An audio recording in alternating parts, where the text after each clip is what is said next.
Now, this is about Congress leader Rahul Gandhi, who's on a three-city US visit.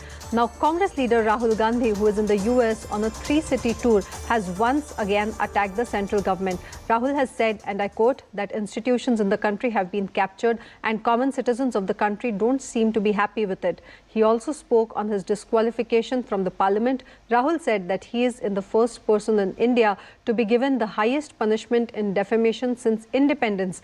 This should explain to you what's happening in the country currently.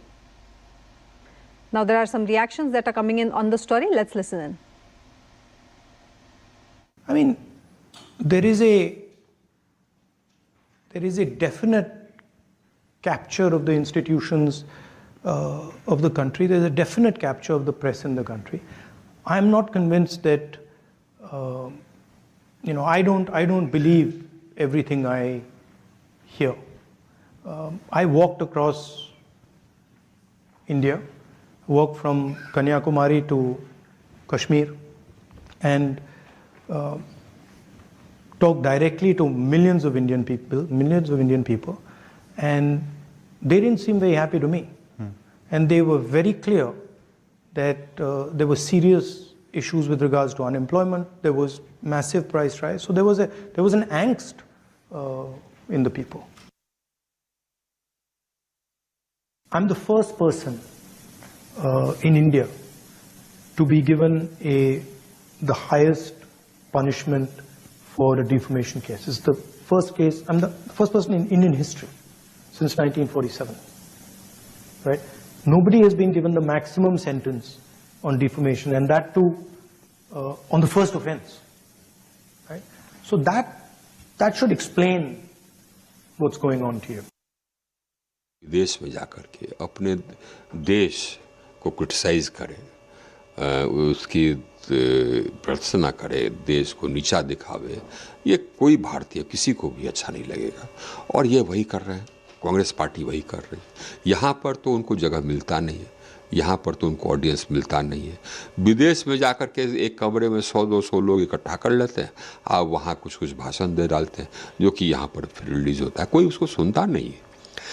लेकिन हम ये सोच रहे हैं कि ये कैसे लोग हैं जो कि विदेश में जाकर के अपनी देश का क्रिटिसिज्म करते हैं, और किसी देश के आप नेता को आप ये करते हुए नहीं देखिएगा, इन्हीं को देखिएगा, कांग्रेस पार्टी के नेता को देखिएगा। आपको शर्म की बात है। और क्या कह रहे हैं ये कह रहे हैं कि इनको गलत तरीके से इनको सजा हो गई। गलत तरीके से कैसे सजा हो गई? एक तो ये अपने जुडिशरी को, जो कि इंडिपेंडेंट है, उस पर सवाल या निशान खड़ा कर रहे हैं। जुडिशरी इंडिपेंडेंट है साहब, ये आप बाहर जाकर के दर्शा रहे हैं कि सरकार के कहने पर हुआ। जुडिशरी की आप तौहीन नहीं कर रहे हैं, इन पर तो कंटेम्प्ट ऑफ कोर्ट चलना चाहिए। दूसरा, ये बताइए कि आप ये किसी एक कौम को गाली दीजिएगा, उन्होंने कहा ना कि फलाना कौम चोर है, तो आप कोई केस कर दिया, ये रिकॉर्ड पर है, तो रिकॉर्ड पर है तो सज़ा तो आपको होगा। आपने अपील किया, उसमें भी सज़ा हो जाएगी, इसलिए कि तो रिकॉर्ड पर है, उसका क्या करिएगा। सज़ा हो गया एक बार तो कानून है कि आप अपनी सदस्यता से हाथ धोइएगा, हाथ धो लिए। इसीलिए आपने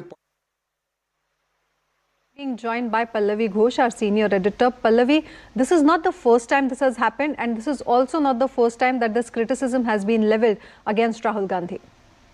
Well, actually, frankly speaking, Vinay, I think the BJP also watches very, very closely whenever Rahul Gandhi travels abroad. See, it's one thing, and that's what the BJP maintains. It's one thing if he's over here criticizing the government, because everyone in a democracy does have a right to do so, particularly the opposition parties. But what the BJP is saying is that even if you're not a member of parliament, but when you're traveling abroad, you are a representative of your country, and therefore it is very important to choose the words you say.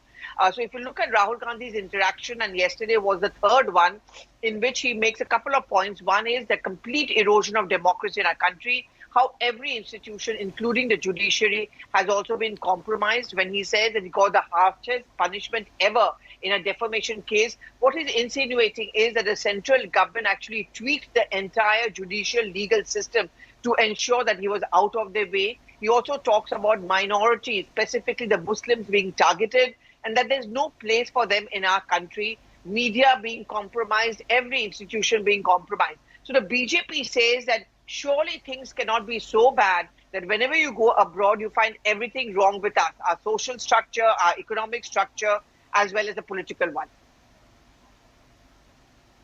Well, Pallavi, if I may request you to continue to stay with us, there's some more breaking news that's coming in.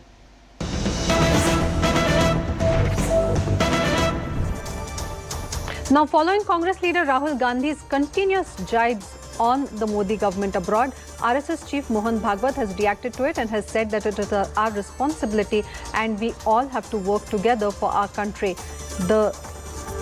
There are some people who talk ill about our country only because of the differences among each other. Now, this is what Mohan Bhagwat has said. He was speaking in Nagpur last night. Let's go back to Pallavi Ghosh. Pallavi, so now it is RSS chief who has also spoken about it. Let us first listen into what Mohan Bhagwat had to say.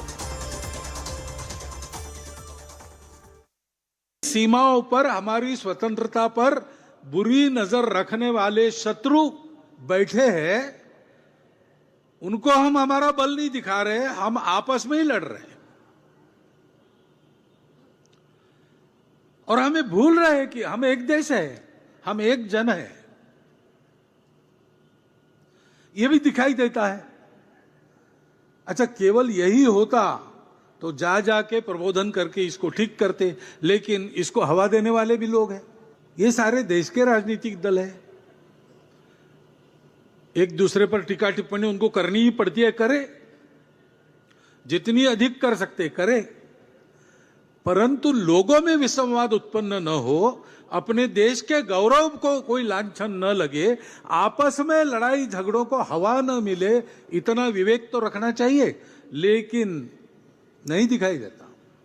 दोष किसका, इसकी चर्चा करके व्यर्थ है।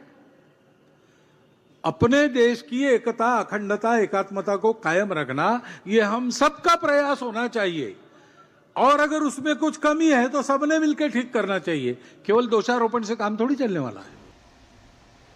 Now, to give us more details on the story, Pallavi Ghosh continues to be with us. Pallavi, now the RSS chief himself taking a jibe at the Congress without naming Rahul Gandhi. Right, and in fact, when I remember the last time round when he had gone to UK and he had also similarly criticized the government, the vice president himself had stepped in. And in fact, he had said this both outside as well as inside the parliament without taking names of Rahul Gandhi in the second case, that there are people who go abroad and they malign the image of a country, which is completely unacceptable. Now, the RSS chief also makes the same point, and you're right. He does not mention Rahul Gandhi, but we clearly know who he is talking about. And see, this is the counter which always comes in from the BJP, which we were just talking about. It's okay to criticize your country. It is okay to criticize your political system, but not when you go abroad. You're sitting in a place where many people must be watching. And what Indian government often raises is that when you talk about minorities being attacked, our opponents abroad, for example, Pakistan, who in any case raised this issue about Muslims being attacked in a country, who used the whole bogey of Kashmir, they are the ones who are going to get emboldened. When he talked about China also yesterday, saying that China is speeding ahead and, there are things we need to learn from them, that's also something which emboldens our enemies across the border. And this is what the government says is a tricky terrain. It compromises our foreign policy stance, and therefore this is completely unacceptable because he's almost the leader of a leading opposition party, a former MP nonetheless, but he's clearly a high-profile face. He gets a lot of traction when he goes abroad, and therefore really needs to be careful with his words. All of these comments are outrightly rejected by the Congress party, saying that, people do have the right, one, to express what they are because you're a democracy. And second, when the Prime Minister himself goes abroad, he doesn't spare an opportunity to attack the Gandhi family or even the former UPA government.